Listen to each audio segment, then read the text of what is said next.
1990년 전, 정확하게 말씀드리면 1989년 전, 장사한 지 3일 만에 빈 무덤이 하나 발견되었습니다. 이것을 누가 기록했는가 하면 신약 성경 네 사람이 기록을 합니다. 마태와 마가와 누가와 요한. 한 사람이면 혹여나 잘못된 기록이 아닐까라고 할 수 있겠지만은 네 사람이 기록하고 있다는 것은 누구도 부정할 수 없는, 부인할 수 없는 진실임을 믿으시기 바랍니다. 이 부활 사건을 네 책에서 기록을 하고 있는데요, 정확한 기록이고요, 의심할 여지가 없는 기록입니다. 그런데 이 부활하신 예수님을 최초로 목격한 사람들은 여인들이었잖아요. 여인들이 목격하고 난 다음에 제자들에게 가서 보고를 하고, 보고받은 제자 중에 베드로와 몇 사람이 재빨리 무덤에 가서 빈 무덤을 확인을 하게 됩니다. 그랬을 때에 예수님께서 엠마오로 가는 두 제자에게 보이시고 12 제자에게 보이시고 그 다음에 500여 명의 모인 자리에도 나타나셔서 정말 40일 동안 계시면서 부활하신 예수님의 당신을 드러내고 보여주셨습니다. 그런데 사실은 여인들이 무덤을 찾았을 때에 그 시신에 향유를 바르려고 향유를 준비해가 갔잖아요. 팔레스타인 지방은 더운 지방이라 시신이 빨리 부패되기 때문에 항상 장례에서 이 향유 바르는 것이 끊어지지 않았습니다. 그래서 여인들이 찾아갔는데 무덤이 그 안에 들여다보니까 아무도 보이지 않았을 때에 마침 거기에 하나님의 사자 천사가 있어서 너희들이 찾는 예수는 이미 살아나셨다. 와서 누운 것을 봐라. 그러니까 거기에 입고 있던 수의만, 세마포만 개겨져 있었고 사람은, 예수님은 보이지를 않았습니다. 그런데 우리 마가복음과 요한복음에도 보면 마태복음과 같이 기록을 하고 있고요, 누가는 살아있는 자들, 죽은 자 가운데서 찾느냐, 여기 계시지 않고 살아나셨다라고 누가복음 24장 5절 6절에 일러주고 있습니다. 그리고 오늘 본문 읽은 베드로 사도를 통해서 주신 말씀 보시면 예수 그리스도의 부활하심으로 말미암아 우리를 거듭나게 하사, 여기 거듭나게 하신다는 것은 중생한다는 뜻이고요, 새로 태어난다는 뜻입니다.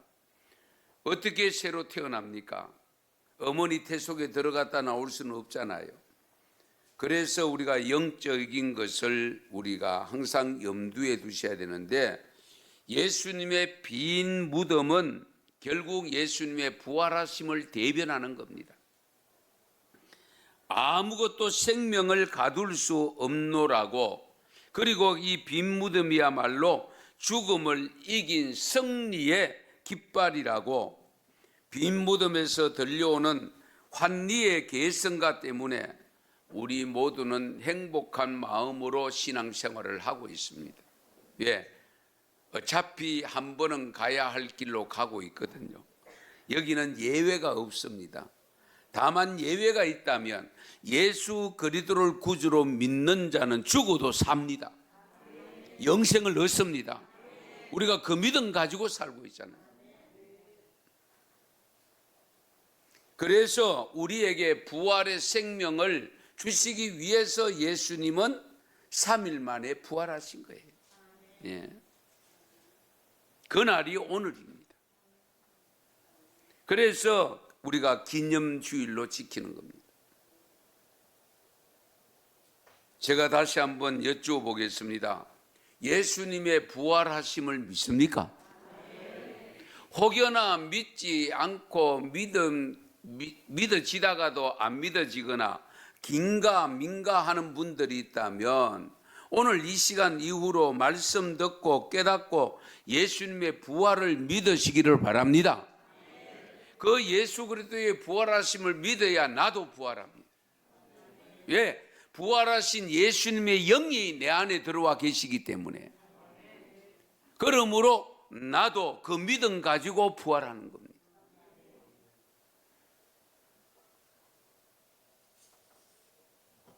그런데요, 오늘 주신 말씀을 보면 예수 그리스도의 부활을 통해서 우리가 받는 복이 있습니다.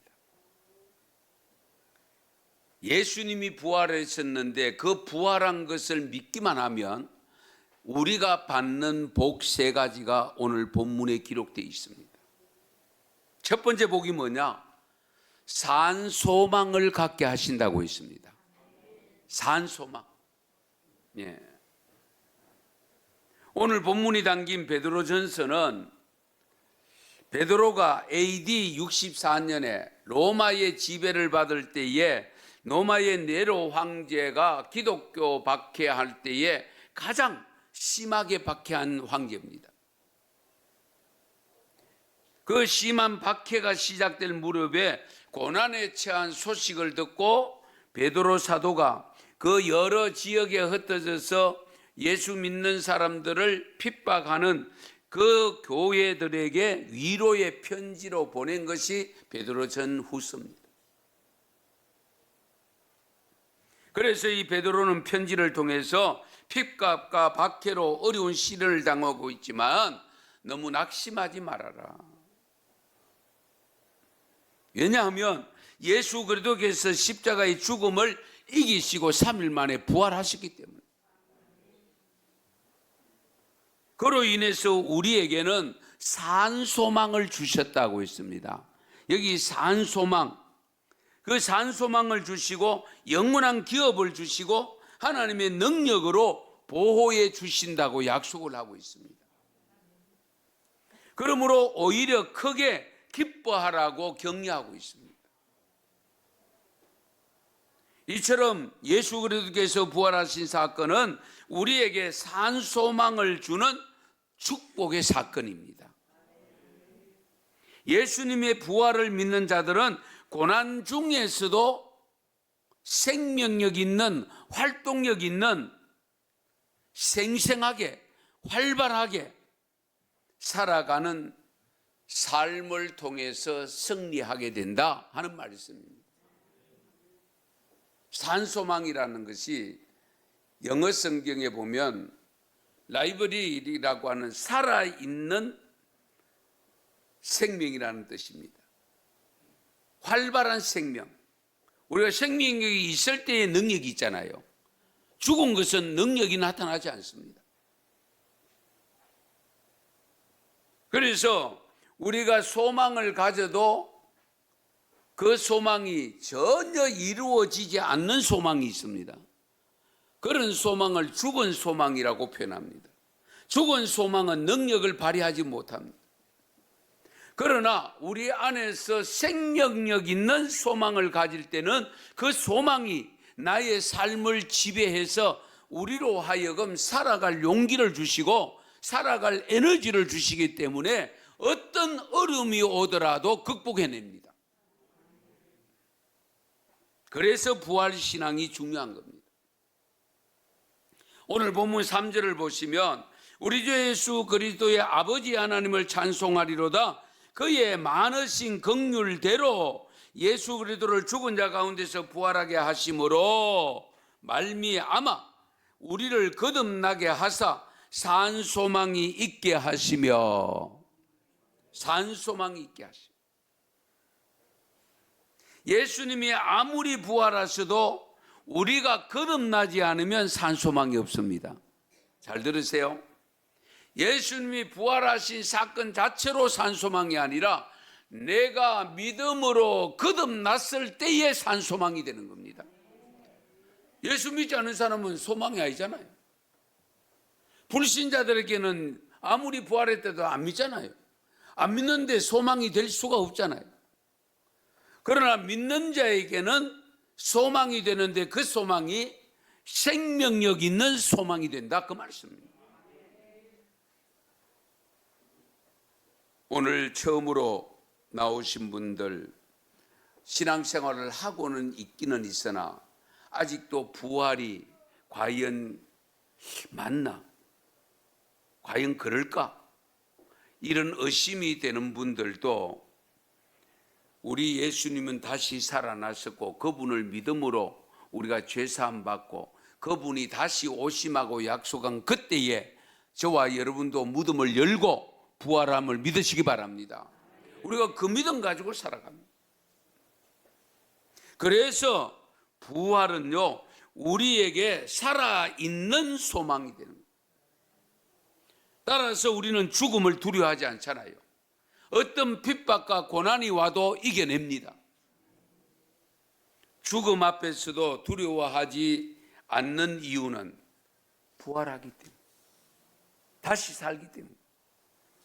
그러면 꼭 안 믿는 분들이 하는 말이 있습니다. 목사님 천당 가봤어요? 그렇게 질문하는 분이 있습니다. 그러면 제가 하는 말이 있습니다. 당신은 이 세상이 있는 줄 알고 태어났어요? 그러면 가만히 있습니다. 태어나 보니까 있잖아요. 지옥 가서 천국 보이면 아무짝에도 소용없습니다. 후회해도 소용없습니다. 후회를 해도 지금 하셔야 됩니다. 그렇잖아요. 이미 지옥 가거나 천국 가면 그것으로 끝납니다. 지옥 가보니까 있으면 안 되잖아요. 그래서 우리에게 믿음을 요구하고 있습니다. 성경을 믿어라. 말씀 믿어라. 말씀 안에 있는 그대로 되어진다는 것을, 되어진 것을, 앞으로 되어질 것을, 되어지는 것을 믿으라는 겁니다.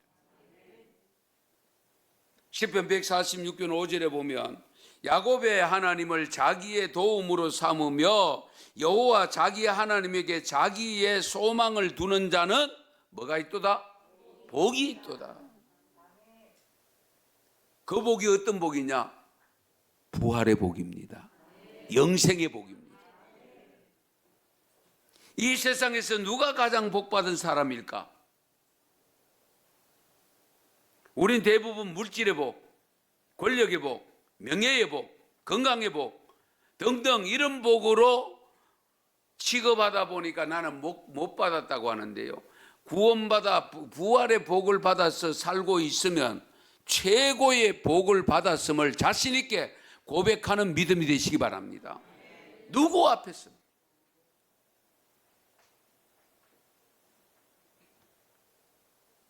예레미야 29장 11절에 또 이런 말씀이 있습니다. 같이 읽으시겠습니다. 여호와의 말씀이니라. 너희를 향한 나의 생각을 내가 아나니 평안이요 재앙이 아니니라. 너희에게 미래와 희망을 주는 것이니라. 아멘. 하나님께서 우리를 향해서 어려움을 줄 때가 있습니다. 핍박이 올 때가 있습니다. 고난이 올 때가 있습니다. 채찍으로 맞을 때도 있습니다. 그러나 말씀합니다. 너희를 향한 나의 생각은 내가 하나니 재앙이 아니라 미래와 희망이라고 있습니다. 장래 그리고 희망, 소망이라고 있습니다. 하나님은 항상 우리에게 희망을 주십니다. 그래서 늘 많은 사람들이, 선각자들이 어떻게 합니까? 꿈을 가지라고, 비전을 가지라고 일러줍니다. 그 꿈이 세상적인 꿈에만, 세상적인 비전에만 머물러 있으면 안 됩니다. 왜? 세상 것은 어차피 썩어 없어지고 사라집니다. 내 육신도 사라지는데요. 그래서 우리는 살아있는 생명력 있는 산 소망, 부활의 소망을 가져야 됩니다. 절망하는 사람과 소망하는 사람은 인생의 근본적으로 태도부터 다릅니다. 소망을 갖고 사는 사람은 행동이 다르죠. 낙심하지 않습니다. 여러분, 이와 비슷한 비유가 우리 마태복음 22장에 기록되어 있는 말씀이 있습니다. 우리 예수님께서 천국 혼인잔치 비유를 했습니다. 사람들을 잔치에 초대해라. 전부 오기 싫어합니다. 주인은 다시 다른 종들을 보내서 청한 사람들에게 전하기를 주인이 점심 준비하고 소와 살찐 짐승을 잡고 모든 것을 갖추었으니까 혼인잔치집에 오라니까 어떤 사람은 밭을 사서 가야 되고 소를 사서 가야 되고 장에 다 가야 됩니다. 그래서 주인이 호통을 치면서 밖에 나가 누구든지 데리고 오느라, 만나는 사람 다 데리고 오느라. 그래서 주인이 시키는 대로 사람들을 데리고 와서 앉혀서 이제 잔치가 잔치처럼 무르익어 가는데 주인이 나타나서 친구여, 어찌하여 예복을 입지 않고 여기 들어왔느냐? 어찌하여 잔치집에 오면서 아무리 바빠도 그렇지 예복을 입지 않고 여기 왔느냐? 그때에 예복을 입지 않은 사람이 유구무원입니다. 그 임금이 사환들에게 말하기를 그 손발을 묶어 바깥 어두운 데에 내 던지라. 거기서 슬피 울며 이를 갈미 있으리라. 그러면서 다시 말씀하기를 14절에 보면 청함을 받은 자는 많되 택함을 입은 자는 적으니라. 할렐루야. 잘 들으세요. 제가 늘 강조하지만 교회에 그냥 나오시는 것으로 만족하면 안 됩니다. 반드시 거룩한 하나님 나라에 들어갈 옷을 입어야 되는데, 거룩한 예복을 입어야 되는데 그게 믿음의 옷입니다. 거듭남의 옷입니다. 중생의 옷입니다. 반드시 그 옷을 입을 때에 그 나라에 이르게 됩니다. 이거 우리가 깊이 알으셔야 돼요. 시편 32편 7절에 보면 주는 나의 은신처이오니 환난에서 나를 보호하시고 구원의 노래로 나를 두르시리다. 우리 주님께서 나의 은신처가 된다. 숨을 곳이 된다. 그러므로 하나님이 나의 보호자가 되신다.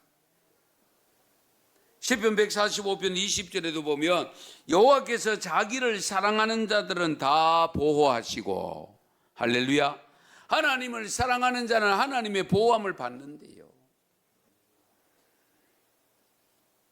그래서 요한복음 16장 33절에 보면 세상에서 너희가 환난을 당하나 담대하라. 내가 세상을 이겼노라. 내가 세상을 이겼다. 담대해라. 세상을 이기신 예수님, 죽음의 권세를 이기시고 부활하신 예수님은 우리들에게 산 소망이 됩니다. 우리의 영원한 그 기업을 얻게 하는 복을 받았습니다. 그 영원한 기업을 얻기까지 하나님은 우리를 보호해 주신다고 약속하고 있습니다. 예수님이 세상을 떠나시면서 말씀하시기를 보혜사 성령을 보내주신다고 했잖아요.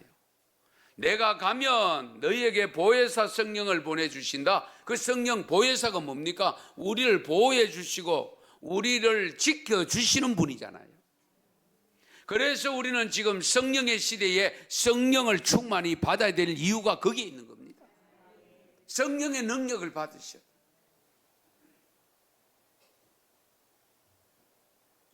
고린도전서 15장 55절 이하에 보면 사망아 너희의 승리가 어디 있느냐? 사망아 네가 쏘는 것이 어디 있느냐? 우리 주 예수 그리스도로 말미암아 우리에게 승리를 주시는 하나님께 감사하노니. 왜 감사하느냐? 영생하기 때문에. 우리의 산 소망을 주셔서 하나님께서 예비해 놓으신 기업, 하나님 나라에 들어가게 하시고 그때까지 하나님이 나를 보호해 주셔서 지켜주셔서 믿음 잃지 아니하고 내 영혼을 깊이 간직하고 주님께로 갈 수 있도록 해주시기 때문에, 그래서 우리는 하나님께 감사해요. 영국의 덜헤임 지방에 석탄 광산이 있었는데요, 이 광산이 무너져서 164명이 압사당하는 사건이 있었습니다. 그때에 시체를 발굴하면서 돌판에 글이 쓰여진 것을 발견하게 됩니다. 그 죽은 사람들이 석탄 광산이 무너졌을 때 갇힌 가운데서 어떤 신앙 고백을 했느냐 들어보세요. 주님은 우리와 같이 하셨습니다. 우리는 갈 준비가 되어 있습니다. 주여 축복하소서. 우리는 대단히 유쾌한 기도회를 가졌습니다. 모든 사람은 영원한 영광을 위해 준비되었습니다. 화요일 오후 2시. 거기에서 절망하지 아니하고 소망을 가지고 하나님께 기도했다는 겁니다. 얼마나 멋있습니까?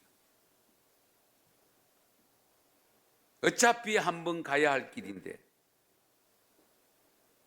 그런데 우리는 갈 길 다 준비가 되어 있고, 그리고 우리에게 축복하소서.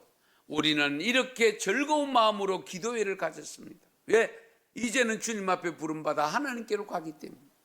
이제는 탄광에 들어와서 검은 탄광 캐지 않아도 되니까, 그 고통을 느끼지 않아도 되니까.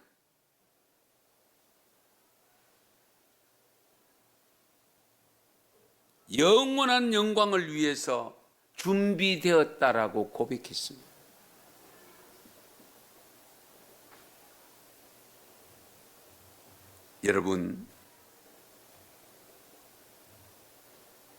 여러분이 예수 믿기로 거절하고 구원받지 못한 사람은 영원히 돌이킬 수 없는 지옥으로 가게 된다는 사실, 그냥 어설프게 생각하시면 안 됩니다.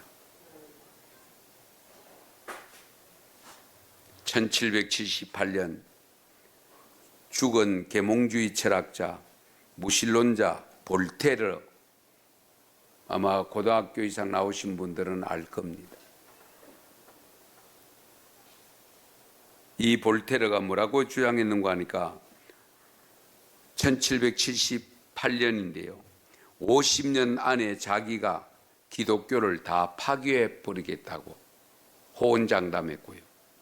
100년 안에는 성경이 다 없어진다고 주장했다는 겁니다.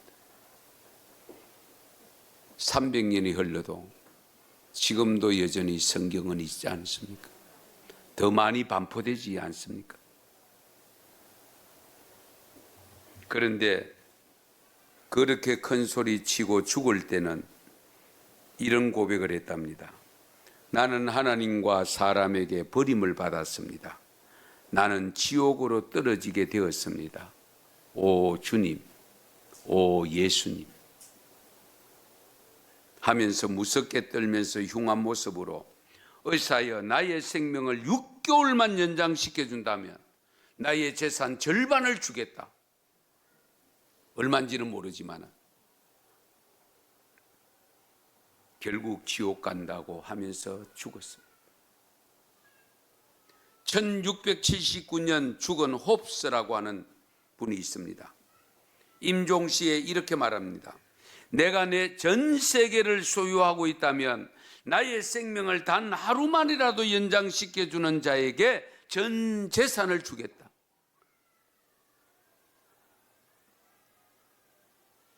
나는 지금 어둠 속에서 사라져 가고 있다. 유명한 분들이 한 고백입니다. 소시민들이 아닙니다. 그러나 예수를 믿고 영접한 사람에게는 죽음이 두렵지 않습니다. 왜냐하면 예수님이 사망 권세를 이기고 승리하셨기 때문입니다.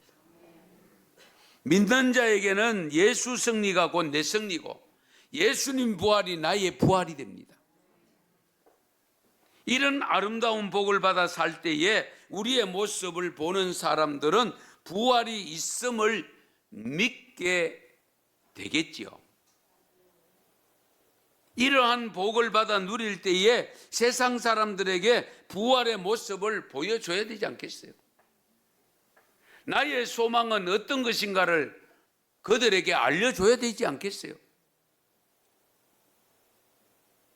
예수님이 죽으심으로 우리가 살고 우리가 죽음으로 이웃이 사는 부활의 기적을 체험하는 계절로 삼아서 오늘 초청하자고 했는데 하여튼 어린아이 2사람과 어른이 한 분 오셨습니다. 한 생명은 천하보다 귀하다고 했습니다. 귀한 한 생명이 구원받는다면 그보다 더 큰 은혜가 어디 있겠어요? 사랑하는 성도 여러분, 1900 정확하게 말씀드리면 89년 전 예수님은 부활하셨습니다. 그 부활을 믿고 저와 여러분들은 영생의 소망을 가지고 살아가고 있습니다. 그 소망은 죽은 소망이 아니라 산 소망이고 그 소망을 갖고 가는 나라가 하나님 나라는 우리의 영원한 기업이 되어지고 그 기업이 이르는 동안 이 땅 위에서 사는 날 동안 우리 하나님은 지켜주시고 보호해 주십니다. 이 복을 받아 누릴 수 있기를 축원합니다. 축복합니다. 기도드리겠습니다.